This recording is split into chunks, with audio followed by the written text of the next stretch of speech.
Hello guys, good morning mga kalahing Pinoy, kalahing OFW worldwide. Ayan, kamusta po ang ating gising?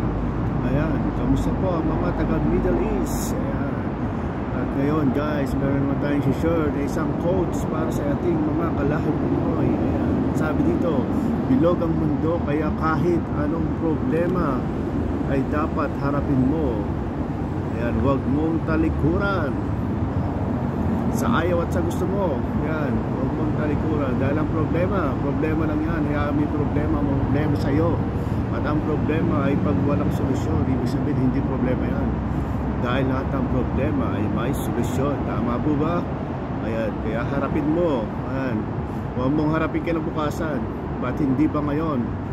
Harapin mo ng maaga para maaga matapos ang problema na yan. Ano ba yan? Lagi na lang tayo may problema. Kaya pagkagising pa lang, magpasalamat sa Diyos dahil wala tayong problema ang kinaharap sa mga nagdaang araw, oras at sandali ng ating buhay. Ayan, kaya minsan pa guys, iiwan ko sa inyo ang isang katagang: sharing is caring and loving. God bless you guys. Have a good day.